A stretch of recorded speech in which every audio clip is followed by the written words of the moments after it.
எல்லாருக்கும் காலை வணக்கம். நம்ம இந்த வீடியோவில் தமிழ்நாடு சிறு தொழில் நிறுவனம் அங்கேருந்து காலி பணியிடங்களை பற்றின டீட்டெயில்ஸை பற்றி தான் இந்த வீடியோவில் பார்க்க போகிறோம். நம்ம சேனலுக்கு ஃபஸ்ட் டைம் வரீங்கன்னா நம்ம சேனலை சப்ஸ்கிரைப் பண்ணி வச்சுக்கோங்க. இந்த மாதிரி ஜாப் நோட்டிஃபிகேஷனில் நம்ம சேனலில் கண்டினியூஸாக வீடியோ போட்டுட்டு தான் இருக்கும். இந்த வீடியோவில் நோட்டிஃபிகேஷனோட ஃபுல் டீட்டெயில்ஸ், அப்ளை பண்ணுறது எப்படி, அப்ளிகேஷன் ஃபார்ம் எப்படி ஃபில் பண்ணி ரெஜிஸ்டர் போஸ்ட் வைக்கிறதுங்கிற டீட்டெயில்ஸை ஃபுல்லாக இந்த வீடியோவில் சொல்லியிருக்கேன். வீடியோவை ஸ்கிப் பண்ணாமல் பாருங்கள். வாங்க வீடியோக்குள்ளே போகலாம். இப்போ தமிழ்நாடு சிறு தொழில் நிறுவனம் கிண்டி சென்னையிலேருந்து வேக்கன்சி கொடுத்துருக்காங்க. தமிழ்நாடு சிறு தொழில் நிறுவனம் அலுவலகத்தில் காலியாக உள்ள 4 ஓட்டுநர்கள் மற்றும் 7 அலுவலக உதவியாளர் பணியிடங்களை நிரப்புவதற்கான தகுதியான விண்ணப்பங்கள் வரவேற்கப்படுகின்றன அப்படின்னு போட்டிருக்காங்க. இது அப்ளை பண்ணுறதுக்கு உங்களுக்கு லாஸ்ட் டேட் 31/3 தான். 5 மணிக்குள்ளே நேரிலோ அல்லது அஞ்சல் மூலமாகவோ விண்ணப்பிக்கலாம். ஒருவேளை சென்னையில் நீங்கள் இருக்கீங்கன்னா ஸ்ட்ரைட்டாகவே போய் கொடுக்கலாம், இல்லை அப்படின்னா ரிஜிஸ்டர் போஸ்ட்டு வைக்கலான்னு சொல்லி போட்டிருக்கிறாங்க. எப்போவுமே இந்த மாதிரி போஸ்டிங் போடுறதுக்கு ரிஜிஸ்டர் போஸ்ட்டு தான் வைக்கணும். அதுக்கப்புறம் பதவியின் பெயர் ஓட்டுநர்.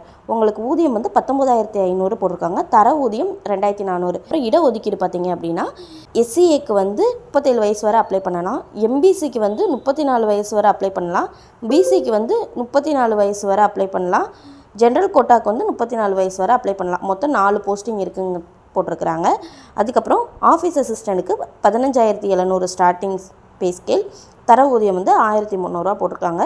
ஜென்ரலுக்கு 2 34 வயசு வரை அப்ளை பண்ணலாம், எஸ்சிஏக்கு 1 37 வயசு வரை அப்ளை பண்ணலாம், எம்பிசிக்கு 34 வயசு வரை அப்ளை பண்ணலாம், பிசிக்கு 34 வயசு வரை அப்ளை பண்ணலாம், எஸ்சிக்கு 37 வரை அப்ளை பண்ணலாம் போட்டிருக்கிறாங்க. இதுதான் உங்களுக்கான ஜாப் நோட்டிஃபிகேஷன் உங்களுக்கு கொடுத்துருக்குறாங்க. இது யார் வேணாலும் அப்ளை பண்ணலாம். நீங்கள் ஓட்டுநருக்கு 8th குவாலிஃபிகேஷனும் ஆஃபீஸ் அசிஸ்டன்ட் ரெண்டுக்குமே 8th குவாலிஃபிகேஷன் இருந்தால் போதும். ஓட்டுநருக்கு லைட்டும் ஹெவியும் வச்சுருக்கணும்னு சொல்லியிருக்காங்க. இப்போ உங்களுக்கு அப்ளிகேஷனுக்கு பிடிஎஃப் வியூ பண்ணி காட்டுறேன்.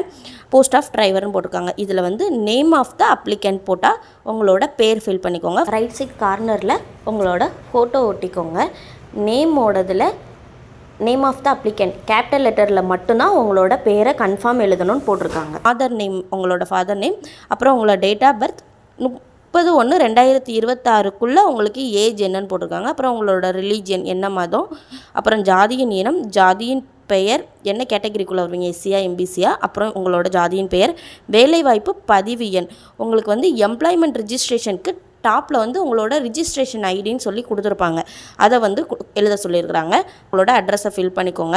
எஜுகேஷன் குவாலிஃபிகேஷன் பாருங்கள். கல்வி தகுதி குறைந்தபட்சம் கல்வி தகுதி 8ஆம் வகுப்பு தேர்ச்சி அப்படின்னு போட்டிருக்காங்க. நீங்கள் 8th படிச்சிருந்தா போதும். டிரைவருக்குமே சரி, ஆஃபீஸ் அசிஸ்டண்ட்டுக்கும் அதுதான்.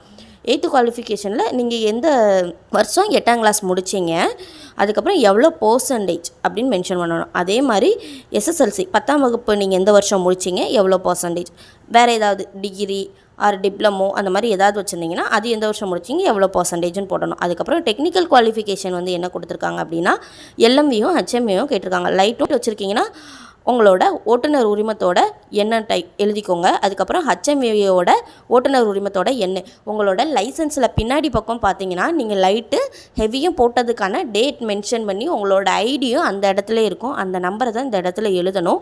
ஓட்டுநர் உரிமம் வழங்கிய வட்டார போக்குவரத்து அலுவலகம் கேட்டிருக்காங்க. அப்போ நீங்கள் எந்த ஆர்டிஓவில் வாங்கினீங்களோ அந்த ஆர்டிஓவை லைட்டுக்கும் ஹெவிக்கும் எழுதணும். வழங்கப்பட்ட நாள் உங்களுக்கு எல்எம்வியும் ஹெச்எம்வியும் லைட் வெஹிக்கிளும் ஹெவி வெஹிக்கிளும் எப்போ வழங்கினாங்க அப்படிங்கிறத எழுதணும். அதுக்கப்புறம் காலாவதி ஆகும் நாள், உங்களுக்கு லைசன்ஸில் எக்ஸ்பிரி டேட் மென்ஷன் பண்ணியிருப்பாங்களா, அது 2க்கும் எக்ஸ்பிரி டேட் கேட்டிருக்காங்க. அதுக்கப்புறம் நீங்கள் 2 ஆண்டுகள் இலகு ரக வாகனத்தின் இயக்கத்தின் முன் அனுபவம் பெற்றவரா ஆவேனில் விவரமை குறிப்பிடவும் அப்படின்னு போட்டிருக்காங்க. நீங்கள் எக்ஸ்பீரியன்ஸ் மேக்ஸிமம் அவங்க 2 வருஷம் கேட்டிருக்கிறாங்க. நீங்கள் அதை விட எக்ஸ்ட்ரா இருந்தாலுமே மென்ஷன் பண்ணிக்கலாம். நீங்கள் சர்வீஸ் பீரியட் பணிபுரிந்த காலம் எந்த இயர் பணிபுரிந்தீங்க, அதாவது 2018 to 2025 வரை அதாவது ஏப்ரல் 2018 to 2025 ஒருவேளை டிசம்பர் 2025 மென்ஷன் பண்ணிவிட்டு total period of service years அப்படின்னு கேட்டிருக்காங்க. எத்தனை வருஷம் எத்தனை மாதம்னு நீங்கள் மென்ஷன் பண்ணணும். அதுக்கப்புறம் நிறுவனத்தின் பெயர், ப்ரைவேட் கம்பெனியாக எந்த கம்பெனியில் வேலை பார்த்தீங்களோ அந்த கம்பெனியோட பேர் எழுதிக்கோங்க. இது போக ரிமார்க்ஸ் கொடுத்துருக்காங்க. இந்த இடத்துல நீங்கள் எதுவும் ஃபில் பண்ணணும்னு அவசியம் இல்லை. ஒருவேளை உங்களுக்கு எக்ஸ்ட்ரா ஏதாவது குவாலிஃபிகேஷன் இருக்குன்னா இங்கே நீங்கள் மென்ஷன் பண்ணிக்கலாம். இணைக்கப்பட்டுள்ள ஆவணங்களின் நகல் விவரம் டிக் செய்யவும். அதாவது நீங்கள் என்னெல்லாம் சப்மிட் பண்ணணும் அப்படிங்கிற டீட்டெயில் கொடுத்துருக்காங்க. கல்வி சான்றிதழ், நீங்கள் 10th முடிச்சிருக்கீங்க, 12th முடிச்சிருக்கிறீங்க, இல்லை 8th தான் வச்சுருக்கீங்கனாலும் 8th மார்க் ஷீட் வச்சா கூட ஓகே தான். நீங்கள் ஸ்கூலில் வாங்கியிருப்பீங்களா அதை வச்சுக்கோங்க. அப்புறம் டிப்ளமோ, டிகிரி எதுவாக இருந்தாலும் உங்களோட கல்வி சான்றிதழை அட்டாச் பண்ணிக்கோங்க. ஜெராக்ஸ் தான் எல்லாமே. அதுக்கப்புறம் பிறந்த தேதி, பிறப்பு சான்றிதழ் கேட்டிருக்கிறாங்க, ஜாதி சான்றிதழ் கேட்டிருக்காங்க, ஓட்டுநர் உரிமம் கேட்டிருக்காங்க, பணி முன்னனுபவ சான்றிதழ் 2 ஆண்டுகள் கேட்டிருக்காங்கல்ல. அரசு துறை மற்றும் அரசு பொதுத்துறை நிறுவனங்களில் ஒப்பந்த அடிப்படையில், அதாவது எதுவாக இருந்தாலும் சரி, நீங்கள் அரசு துறையில் இருந்தாலும் சரி, இல்லை அரசு பொதுத்துறை நிறுவனங்களில் ஒப்பந்த அடிப்படையில் நீங்கள் இருந்தாலும் உங்களோட எக்ஸ்பீரியன்ஸை மென்ஷன் பண்ணலாம் போட்டிருக்கிறாங்க. அதுக்கப்புறம் உங்களோட ஆதார் கார்டு ஜெராக்ஸ் வைக்கணும், வேலைவாய்ப்பு அலுவலகத்தில் பதிவு செய்யப்பட்ட பதிவு அட்டை வைக்கணும், தமிழ் வழியில் கல்வி பயின்றதற்கான சான்றிதழ் PSTM கேட்டிருக்காங்க அது வைக்கணும். இதில் எதெல்லாம் உங்ககிட்ட இருக்கோ அதெல்லாம் இருக்குன்னா ஆம் அப்படின்னு டிக் பண்ணி கொடுத்துக்கோங்க. இல்லைன்னா இன்ட்டு பண்ணிக்கோங்க. இன்ட்டு பண்ணி எதெல்லாம் சப்மிட் பண்ணுறீங்களோ அதை மென்ஷன் பண்ணிடுங்க. எப்போவுமே அப்ளிகேஷன் நீங்கள் சப்மிட் பண்ணுறப்போ, ரிஜிஸ்டர் போஸ்ட் வைக்கிறப்போ உங்களோட அட்ரஸ் எழுதின கவரையும் அட்டாச் பண்ணுறது பெட்டர் தான் அப்ளிகேஷனோட. அந்த மாதிரியே பண்ணிக்கோங்க. இதுக்கப்புறம் OAக்கு என்னெல்லாம் அப்ளிகேஷன் டீட்டெயில்ஸ் கொடுத்துருக்காங்கன்னு பார்க்கலாம். அலுவலக உதவியாளர் பணியிடத்திற்கான விண்ணப்பம். இதுலேயும் உங்களோட விண்ணப்பதாரர் பெயர், உங்களோட நேமை கேபிட்டல் லெட்டரில் தான் எழுதணும்னு மென்ஷன் பண்ணியிருக்காங்க.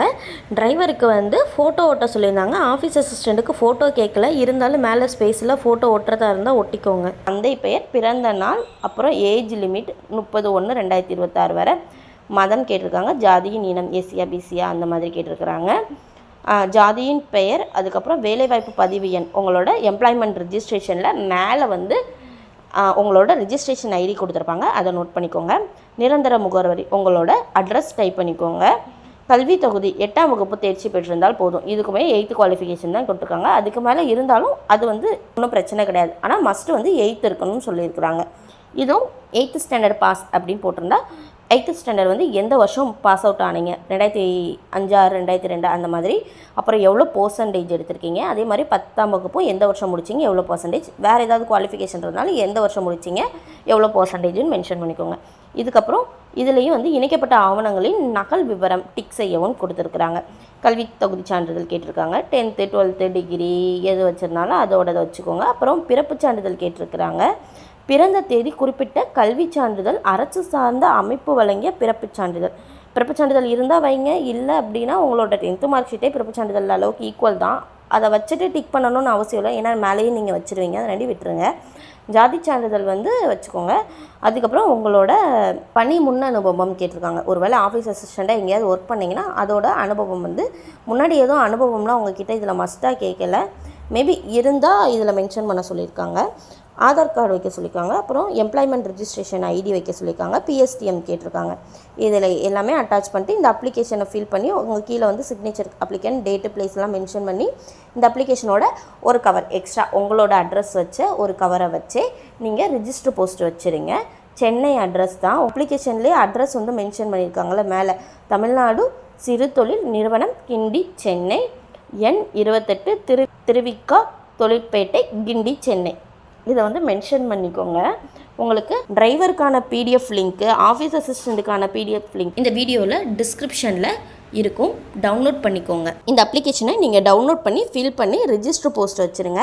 உங்களுக்கு லாஸ்ட் டேட் 31/3 கொடுத்துருக்காங்க. நீங்கள் இப்போவே ரெடி பண்ணி வச்சுட்டிங்கன்னா கரெக்டாக இருக்கும். மேக்ஸிமம் ரிஜிஸ்டர் போஸ்ட் சென்னைக்கு போக ஒரு 4 or 5 days ஆகும். முன்னாடியே போகிறதுல பிரச்சனை இல்லை, வச்சுருங்க. இதுக்கு மேலே இதை பற்றி ஏதாவது டவுட்டு இருந்துச்சு அப்படின்னா கீழே தெரிகிற வாட்ஸ்அப் நம்பருக்கு மெசேஜ் பண்ணுங்கள். உங்களுக்கு அப்ளிகேஷனோட PDF வேணும்னாலும் சரி, வேறு ஏதாவது டவுட் இருந்தாலும் வாட்ஸ்அப் நம்பருக்கு மெசேஜ் பண்ணுங்கள். இந்த வீடியோ உங்களுக்கு பிடிச்சிருந்தா சப்ஸ்கிரைப் பண்ணுங்கள், எல்லாருக்கும் ஷேர் பண்ணுங்கள் உங்கள் ஃப்ரெண்ட்ஸுக்கு அப்ளை பண்ணுறதுக்காக. அடுத்த ஜாப் நோட்டிஃபிகேஷனோட அடுத்த வீடியோவில் பார்ப்போம். பாய்.